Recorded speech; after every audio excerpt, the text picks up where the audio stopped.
Hello, I'm Rod Grams, and welcome to the October edition of Washington Report. Congress, as you know, has shifted into overtime with late evenings and weekend sessions as well, as we work to try to wrap up an ambitious agenda before the end of the year. We've had some impressive successes, but there's still a lot of work left to be done.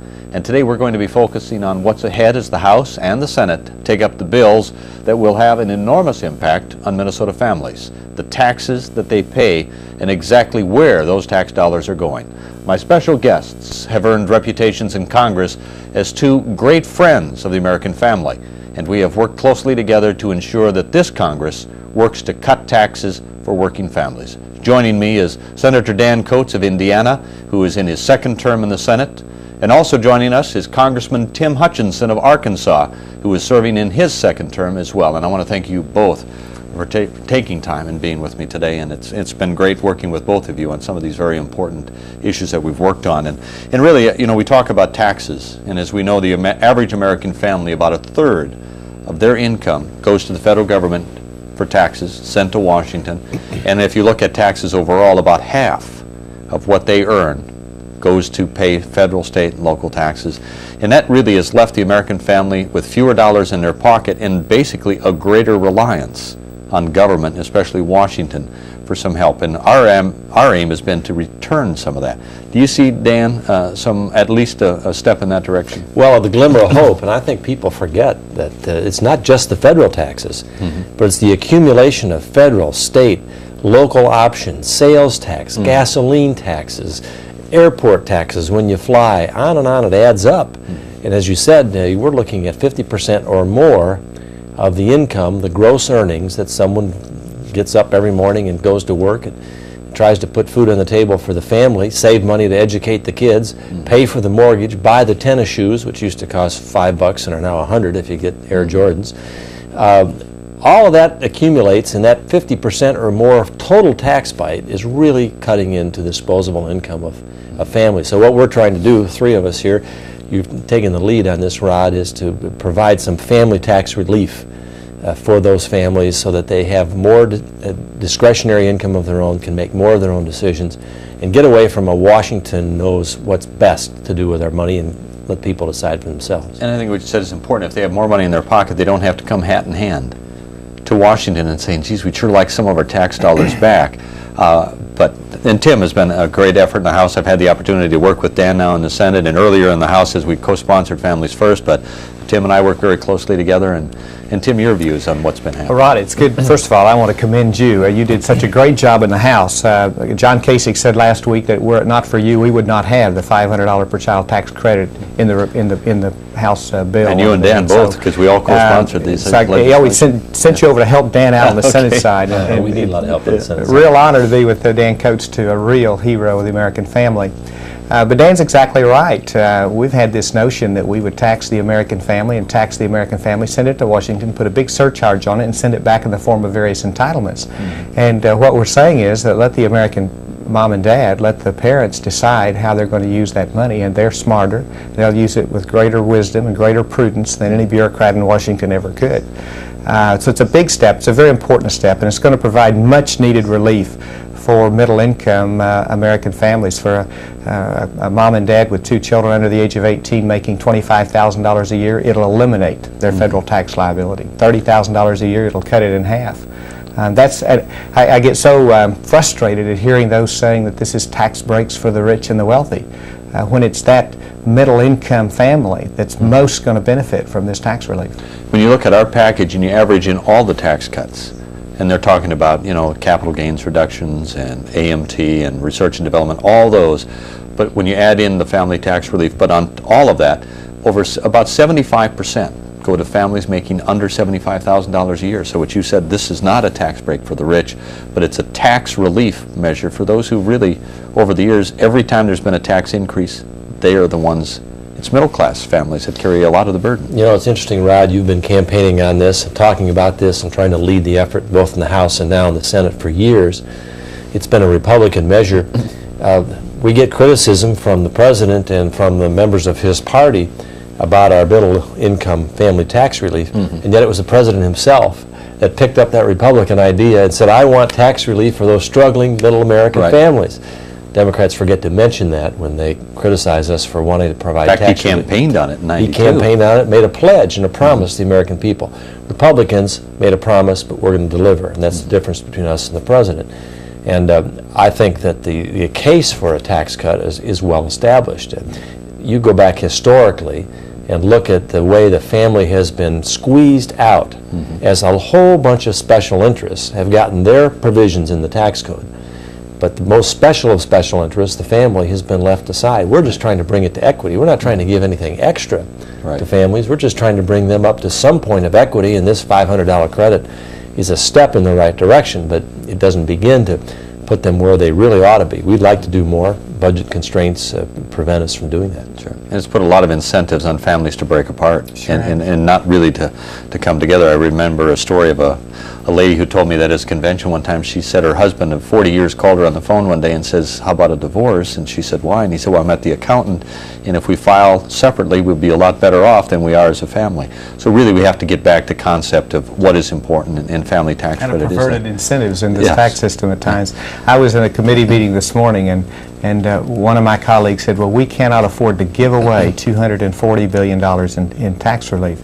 And I thought that's the Washington mindset, that we're giving it away, when in reality it's the American people's, and we're letting them keep some of that which they earned and which they worked for. It's kind of an arrogant way of thinking that all of a sudden the money belongs to Washington and we're going to give it to the American worker who gets up every day, goes to work 40-plus hours a week to make this money, but yet somehow Washington has a claim first on it. And I think what you just said is exactly right, that this isn't a giveaway, it's allowing people to keep more of the money that they've had. In Indiana, it's going to mean a big difference. In Arkansas and Minnesota, I know it's about $500 million a year. But I think, to reiterate, this is going to give families the opportunity to have input in how the money is spent rather than a bureaucrat in Washington.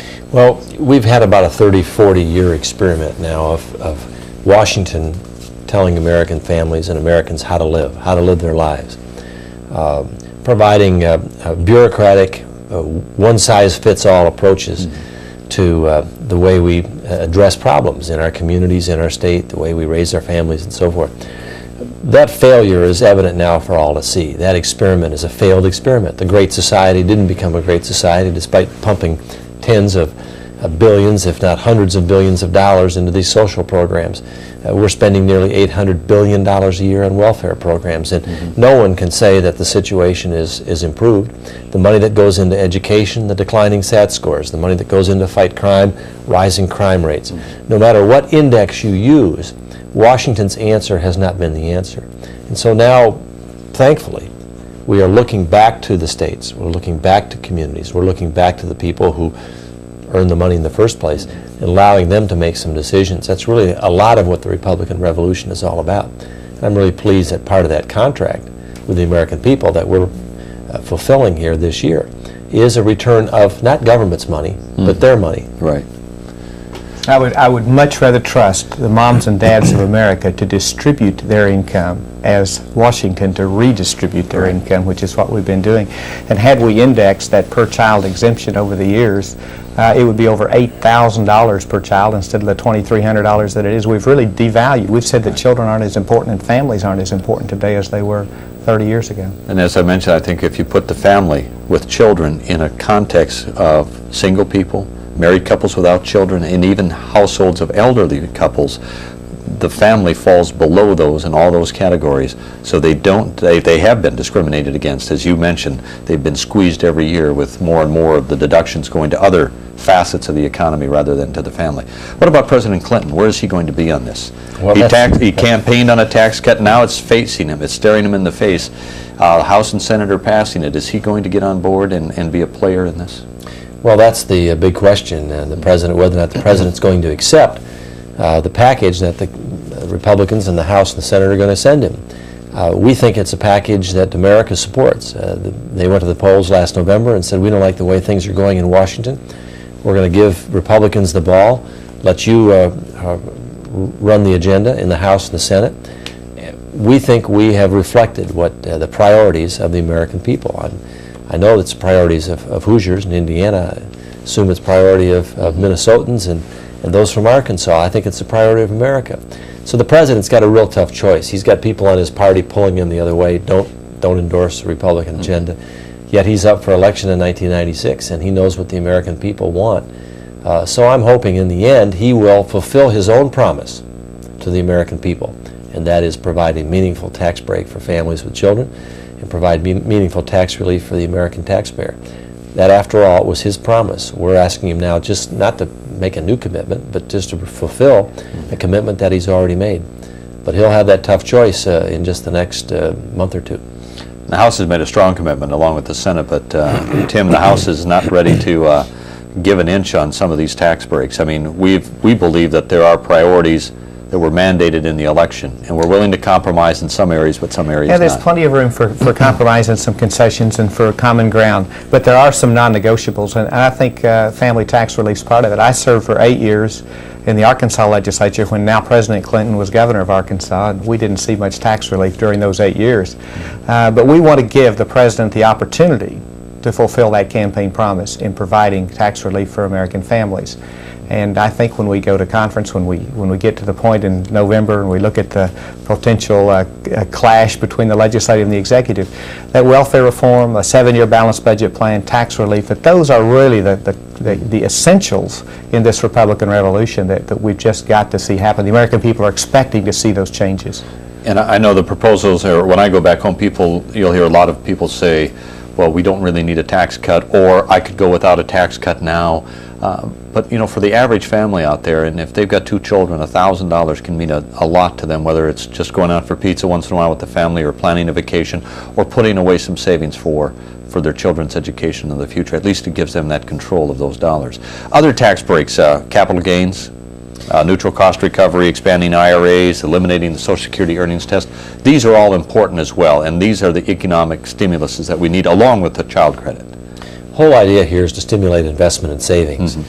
All the economists have been telling us for years that America needs to put aside money for savings and investment. That's what makes our country grow. That's what makes the economy grow, and that's what ultimately provides jobs for people. So what we're trying to do is give those job creators a little extra help, because we know that puts people to work. And so the capital gains tax, which again is labeled as a tax break for the rich, really goes to the average family, anybody who owns a home, anybody who might have put aside some stock or mutual funds, or is involved in a pension plan through their company which invests in those. All of that benefits them when we reduce the rate on capital. By the same token, the savings investments through the IRAs and lifting the earnings cap so that senior citizens, if they're able and want to work beyond the age of 65, aren't penalized. All of that creates savings and provides help for people. And the whole idea of this tax package, I think, is to combine that much-needed family tax relief with good stimulus for jobs and investment. The capital gains tax reduction is going to benefit all Americans, and it's certainly not for the wealthy. But I would point out that every time we have reduced our capital gains tax rate, we've seen federal revenues go up. Our whip on the House side, Tom DeLay, he says we can't balance the budget without cutting capital gains. And so, you know, Americans are patriotic, and yes, they say we can do without the tax cut if we can balance that budget. But believe me, they're going to take it, and they want it, and they need it, and deserve it, and capital gains will actually help us in balancing the budget. It's not an either or. We can balance the budget and we can have tax relief. A lot of the argument is said we can have one or the other, and I know people are committed to balancing the budget, but we need that, as you've mentioned, as an economic stimulus. And without those tax incentives, I think it would be even more difficult to balance the budget than if we include them. I don't think you'll find 3 more members of Congress that are more committed to balancing the budget than the 3 that you have here. You make the point. I don't really need to repeat it in any kind of detail, but it is the stimulus of the economy and the growth of the economy and growth in earnings that provides revenues to the government. And it's a necessary component of balancing the budget. Right. We're making the tough decisions on limiting federal spending. That has to be in place before the tax cut is even enacted. So we're going to make those decisions, and then we're going to utilize the benefits of the tax cut to help us reach that final goal, which I think all Americans feel we need to get to. I just want to stress this is a tax break when it comes to when we're talking about job incentives. It's not on net income for the wealthy. It's on capital investment, that we free up that capital. We're not here to protect the income of the rich. They can do a better job than that. But what we have to do is provide the incentive so that capital gets reinvested and, as you mentioned, Dan, provides the job and the economic stimulus. And that's what we need. We have to take a break right now. We'll be back and talk more with our special guests about the last weeks of this session of the 104th Congress right after this. In a life-threatening emergency, you should know what to do. Say a loved one exhibits unusual symptoms. The first thing to do... Clear! No. The first thing to do is pick up the phone and dial your local emergency number. Call 911 first. Right. How about mouth-to-mouth? I don't think so. To learn more about life-saving techniques, contact your Red Cross.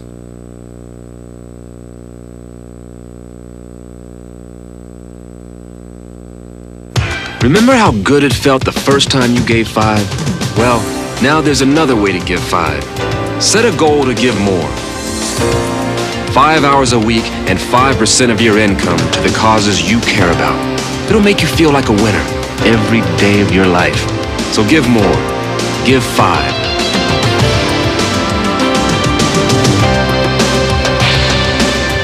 Call 1-800-55-GIVE-5.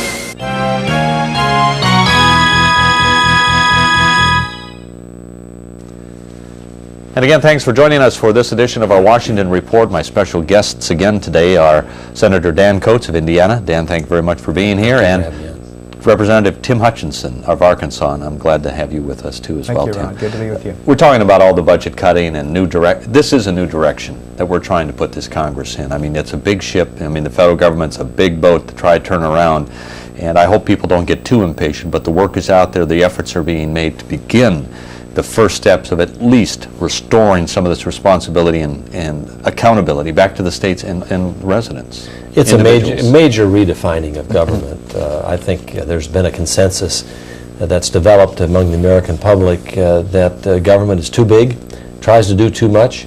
We can't afford all that government wants to do, and the rules and regulations and tax burdens that are imposed on the American people are just excessive. So they've asked us to change the direction of government. Like you say, it is a big ship to turn, but we're making some significant progress in this. I think when this year is done, we're going to look back, and experts will look back and say this is one of the most historic Congresses in history, because when you look at the scope of the things that we've done, welfare reform, tax reform, the accountability provisions that we've put in, line item veto, came a hair that close to a constitutional amendment on balancing the budget, and yet when we were defeated on that by just one vote, we said we're not going to stop here. We'll roll up our sleeves. We'll do it without the constitutional mandate. We put a historic budget in place. So I really think that we're being responsive to what the American people wanted us to do, and I'm glad to participate in what I think will turn out to be a very historic Congress. And I think we get some validation of that when you have some of even the more liberal members of the press writing editorials that say, no matter what you think, this is a Congress that is doing something. Tim, Medicare, welfare reform, all of these packages, these are the beginnings of what we're talking about, turning it around. Oh, it sure Despite is. all the scare tactics and everything what we hear.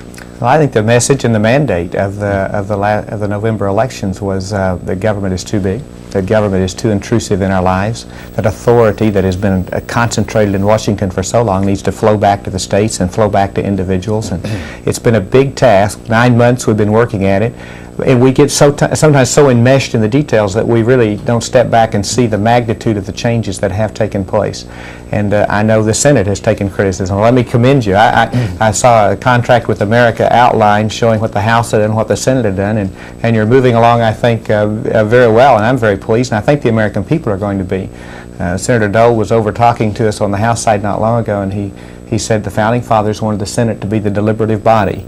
And he kind of paused and said, boy, would they be proud of us. But I think you're moving ahead well, and that there are some very dramatic changes that the American people are going to be very pleased with. Now, on Medicare, you know, there's been a lot of debate around there, and before we take a quick break here, we want to re-emphasize that this is a way to improve and protect the system. Without this, it's going to go broke or bankrupt, and there would be no benefits for any of our senior citizens to rely on. And this is another important step to make sure that people understand this and don't always hear the scare tactics or look beyond those and really look at what is trying to be done here. It's not to raise taxes, and that's been the Democratic answer for the last 20 years. Every time there was a problem with Medicare, They said, we've made some tough choices and decisions to keep it solvent, but go back on your check stubs and you look at their decisions, their quick answers, tough decisions. We're raising taxes. We're not doing it this time. We want to reform the system. And each time it was just a quick fix. It really didn't address the fundamental reforms that were needed. I think there's a lot of emotionalism that's going to scare people. But the facts on our side, and we're there to protect Medicare. And in a few months, when that credible program is in place, that they're going to see that this is much better, that there's more choices, more options, and they're more secure, and the whole system is secure for our children and our grandchildren.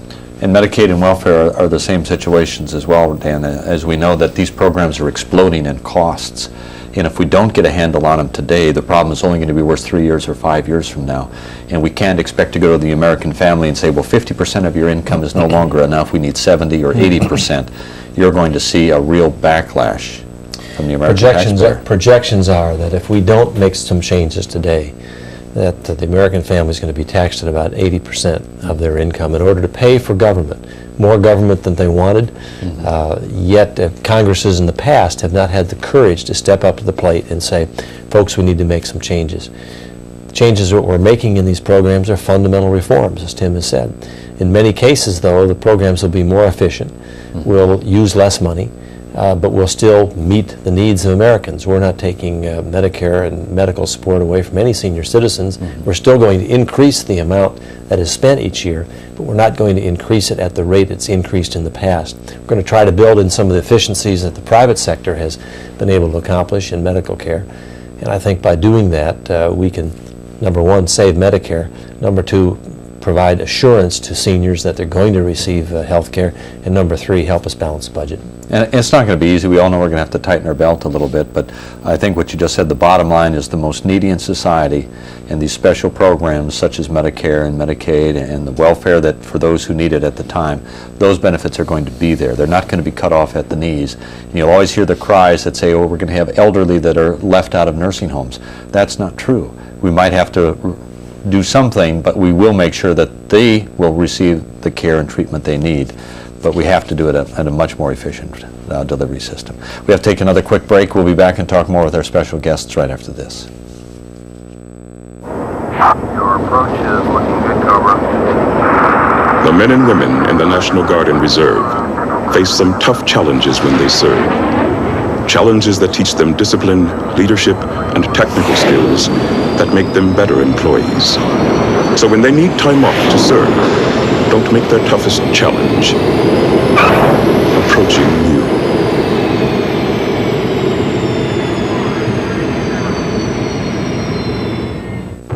My hero? Isaiah Thomas. Kevin Costner. Mr. Wong.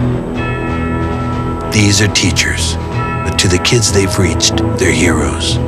My hero? Mrs. Wooten. If I don't get through to that child, who knows, maybe no one else will. Teachers have the power to wake up young minds, to be heroes, to make a difference. Reach for that power. Teach. Find out how by calling 1-800-45-TEACH. Be a teacher. Be a hero.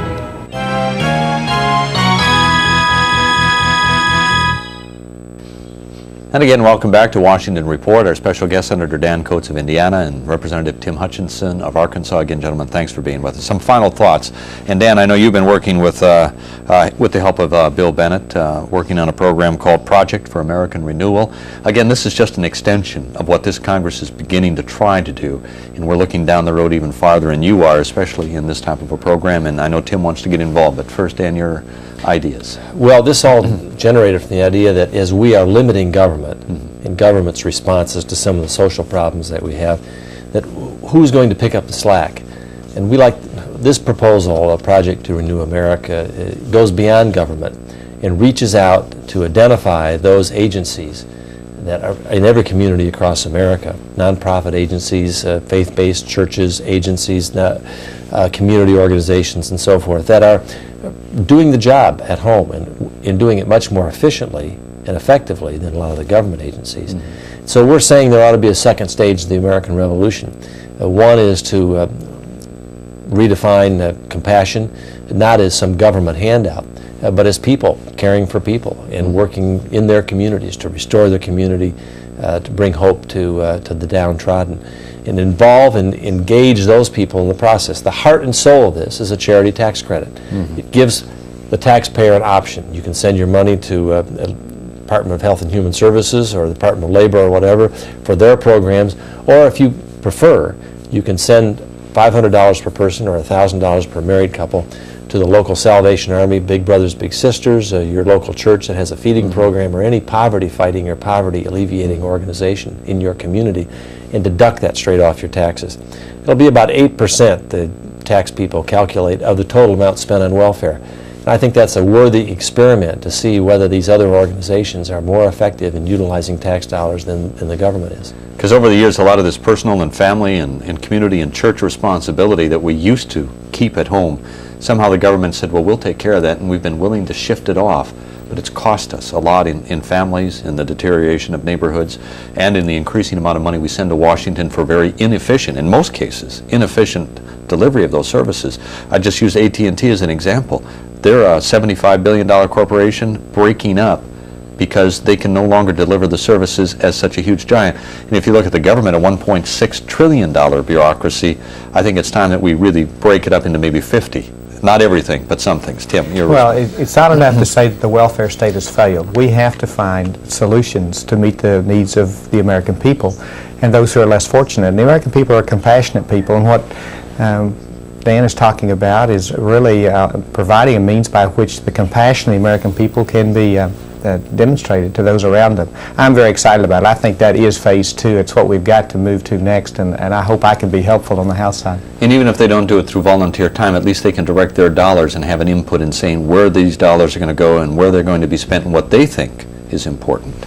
So, gentlemen, I want to thank you very much for taking your time. Any final thoughts, Dan, in 5 Well, seconds? I just appreciate the chance to be on your show. I know I'm not a known name in Minnesota, but I've traveled up there some with you and seen the state that you represent. You're very fortunate to represent the people of Minnesota, and they're very fortunate to have you in the Senate. Glad that you're here. Thanks. Tim? Well, they are fortunate indeed, and I'm honored to be here, and it's good to see you again, and we wish you well and wish the people of Minnesota well as they help support us in what we're trying to do. Thank you. Thank you again for joining us. Thank you for joining us. We'll see you next month. Good night.